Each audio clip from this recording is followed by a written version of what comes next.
بہت ہی سالوں پہلے حضور صلی اللہ علیہ وسلم نے اپنے صحابہ کرام سے فرمایا تھا کہ آدم علیہ السلام کی تخلیق سے لے کر قیامت تک دجال کے فتنے سے کوئی بڑا فتنہ نہیں ہے۔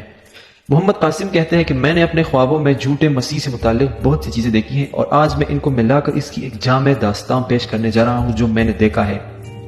سب سے پہلے دجال کی فزیکل اپیرنس کیسی ہے وہ میں آپ کو بتاتا چلوں۔ کہتے ہیں کہ دجال کا قد تقریباً 6 فیٹ 1 یا 2 انچ ہے۔ اس کا چہرہ گہری بھوری جلد کے ساتھ ایک ظالمانہ چہرہ ہے۔ وہ کلین شیو ہے اور اس کے گال پر دل ہے۔ دجال کے ہلکے گنگریالے سیاہ بال ہے اور وہ ایک عام جنوبی ایشیائی یا مشرق وسطی کے آدمی سے مماثلت رکھتا ہے۔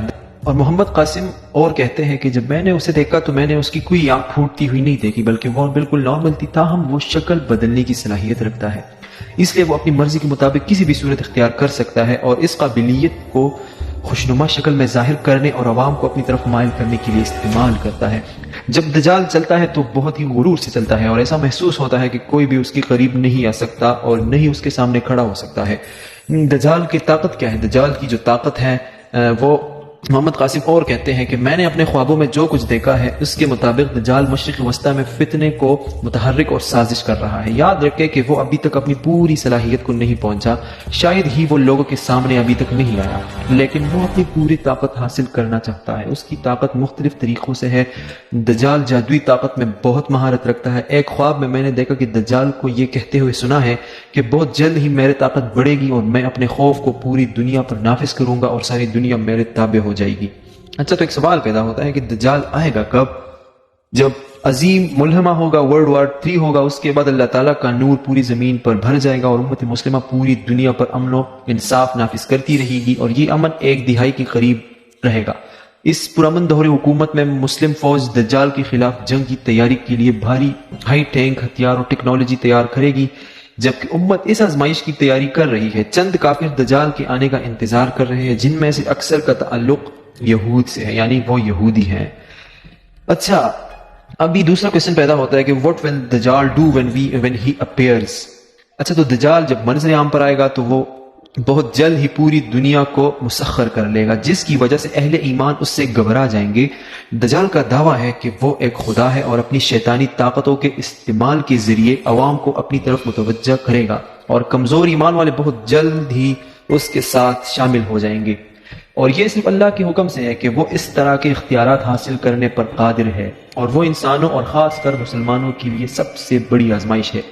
رسول اللہ صلی اللہ علیہ وسلم کی ایک حدیث دنیا کی حالات پر دلالت کرتی ہے۔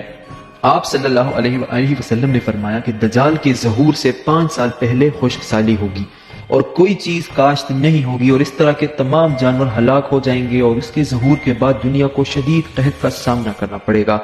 ایک اور حدیث ہمیں دجال کی ایگزیکٹ لوکیشن کے بارے میں ہنٹس دیتی ہے کہ ایک دن بڑی محفل میں محمد صلی اللہ علیہ وآلہ وسلم کے پاس ایک عیسائی آیا۔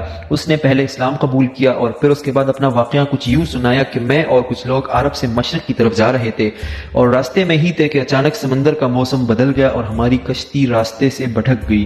1 مہینہ ادھر ادھر بھٹکنے کے بعد ہماری کشتی ایک جزیرے کے پاس آ کے رک گئی اور ہم جزیرے میں داخل ہوئے، اور ادھر ہمارا سامنا ایک عجیب و غریب مخلوق کے ساتھ ہوا جو بالکل کالا اور اس کے جسم پر بہت سارے بال تھے، اور اس نے اپنا نام بتایا جساسا۔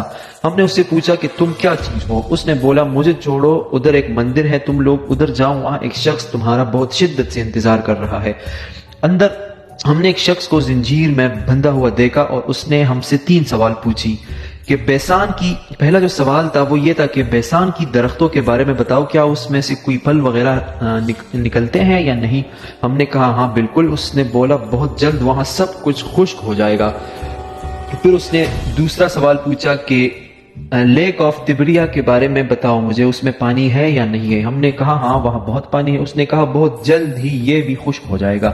اور پھر اس نے پوچھا کہ مجھے اس امی پیغمبر کے بارے میں بتاؤ، کیا کیا ہے اس نے ابھی تک؟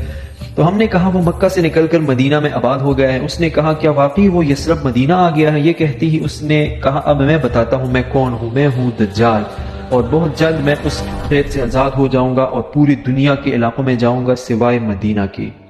رسول اللہ صلی اللہ علیہ وسلم نے یہ سارا واقعہ سننے کے بعد تمام لوگوں سے مخاطب ہو کے کہا کہ اے لوگو، یہ ہے یثرب مدینہ، عیسائی جو کہہ رہا ہے مجھے اس میں سچائی نظر آ رہی ہے۔ یاد رکھو دجال شام کے سمندر میں ہے اور نہ یمن کے سمندر میں۔ رسول اللہ صلی اللہ علیہ وسلم نے اپنے ہاتھ سے مشرق کی طرف اشارہ کیا اور کہا دجال مشرق میں ہے، دجال مشرق میں ہے، دجال مشرق میں ہے۔ سو سمپل بات یہ ہے کہ مشرق کی طرف جہاز ایک جزیرے پر رکی تھی۔ سو اب دیکھتے ہیں کہ مشرق کی طرف کون کون سے جزیرے ہیں۔ مدینہ کے مشرق میں ہے عربین سی اور اس میں 4 جزیرے پائے جاتے ہیں۔ پہلا جزیرہ ہے لکشدیپ جو کہ انڈیا میں پایا جاتا ہے، دوسرا ہے Socotra island in Yemen, and the third island is Al-Masira Island in Oman, and the fourth one is Astola Island in Pakistan, Balochistan.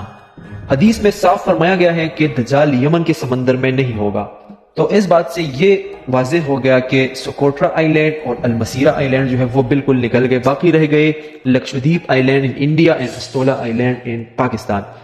رسول اللہ صلی اللہ علیہ وسلم نے جو مشرق کی طرف اشارہ کیا تھا، اگر اس سے ہم ایک سیدھی لائن بنائیں تو وہ بالکل اسٹولا کے اوپر سے گزرتی ہے، اور جساسہ نے ان کو اس جزیرے میں مندر کی طرف بھیجا تھا۔ تو انڈیا کے جزیرے میں کوئی مندر نہیں ہے، لیکن پاکستان کے اسٹولا آئی لینڈ میں مندر موجود ہے، اور آپ اس بات کو جان کر بہت ہی حیران ہو جائیں گے کہ وہ مندر کوئی 40-50 سال پرانا نہیں، وہ ہے 2000 سال پرانا مندر، اور مندر بھی انڈیا کے سب سے خوفناک دیوی گوڈس کا، جس کو کالی ماتا کہتے ہیں، جس کے جسم پر بہت سارے بال ہیں، اور یہ بالکل سیم ٹو سیم جساسہ سے مماثلت رکھتا ہے۔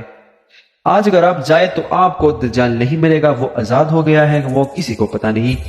اور اگر آپ کالی ماتا کو دیکھیں تو اس کی زبان باہر کی طرف نکلی ہوئی ہے، اور سیم ہی 1970s میں ایک امریکن بینڈ تھا امریکہ کی میوزک انڈسٹری میں جس کا نام تھا رولنگ سٹون، اور ان کا جو لوگو تھا وہ بھی سیم ٹو سیم کالی ماتا سے ملتا جلتا تھا، اور وہ لوگ ان سے انسپائر ہوئے تھے، اور جساسہ کا میوزک بینڈ کو شیپ کرنے میں ایک بہت ہی اہم کردار ہے۔ سو ہم اس کو کوئنسیڈنس کہیں، is this a coincidence or maybe not؟